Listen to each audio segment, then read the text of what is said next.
સારું શિક્ષણ મેળવી લે છે બાળકો, પણ આપણા સમાજમાંથી મોટા ભાગે જે બાળકો હોય છે એ ઠીક યા તો તમે કહી શકો સારી કહેવાતી કોલેજોમાં જ સ્નાતકનો અભ્યાસ કરતા હોય છે. જે LD એન્જિનિયરિંગ લઈ લો, નિરમા કે બીજે મેડિકલ, જે મુખ્ય IIT આવી જે મોટી કોલેજો છે ત્યાં આગળ આપણા બાળકો હજી પણ એડમિશન નથી લઈ શકતા.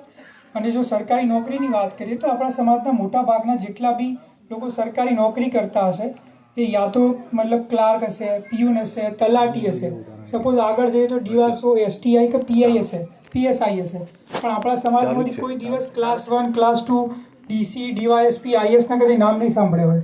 બધા લોકોએ સફીન હસનનું નામ સાંભળ્યું હશે IPS, પણ આપણા સમાજમાં 22% સંખ્યા હોવા છતાં કોઈ IPS નથી. તો એનું કારણ છે, તો આપણે સમજવું જરૂરી છે. આપણા સમાજમાં બહુ બધા લોકો પ્રયત્ન કરી રહ્યા છે, જેમ કે આજે ઇનામ વિતરણ કરીને તમે તેજસ્વી તાલાઓને આગળ વધવા માટે પ્રેરણા આપી. આપણે લાઇબ્રેરી ચલાવી રહ્યા છીએ, પર સરકારી પરીક્ષાની તૈયારી માટે માર્ગદર્શન આપી રહ્યા છીએ. તેનાથી 100% પરિવર્તન આવશે. કદાચ આવતા 5-10 વર્ષમાં આપણા સમાજના બાળકો જે મોટી કહેવાતી IIT કે સારી કોલેજોમાં થોડા બાળકો ત્યાં પણ ભણશે. કદાચ નસીબ સારું હશે, સારી મહેનત કરશે તો ડેપ્યુટી કલેક્ટર, DYSP એકાદું બની જશે આવતા 5-10 વર્ષના અંદર. પણ હું જે અત્યારે વાત કરવા જઈ રહ્યો છું, જો એના આપણે અમલમાં લાવીએ તો આપણને આવતા વર્ષે, મતલબ આ 2024 ચાલે છે, 2025ના અંદર જ આપણને પરિવર્તન જોવા મળશે. અને પરિવર્તન બહુ મોટા પાયે છે. કે ફોર એક્ઝામ્પલ એક જ વર્ષના અંદર 100, 200, 300, 500 આપણા સમાજના બાળકો LD, બીજે મેડિકલ, IIT આવી જે મોટી મોટી કોલેજો છે ત્યાં આગળ એ અભ્યાસ કરી શકશે. અને આપણા સમાજમાંથી જ સપોઝ દર વર્ષે 100 ક્લાસ 1, 2 અધિકારીઓની જગ્યા આવે છે, તો તેમાંથી 10 ક્લાસ 1 ડેપ્યુટી કલેક્ટર, DYSP આપણા સમાજમાંથી બની શકે છે.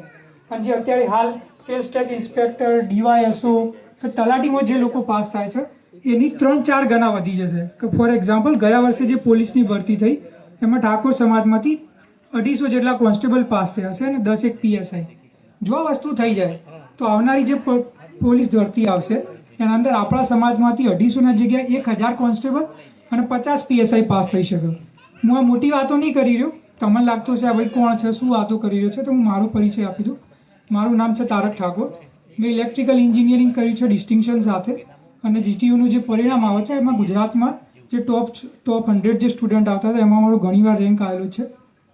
એના પછી મેં સ્પર્ધાત્મક પરીક્ષાની તૈયારી કરી અને UPSC જે કલેક્ટર માટેની એક્ઝામ હોય છે, જેમાં આખા ગુજરાતમાંથી ખાલી 150 જણા જ પાસ થતા હોય છે પ્રિલિમમાં, એ બી મેં પાસ કરેલી છે.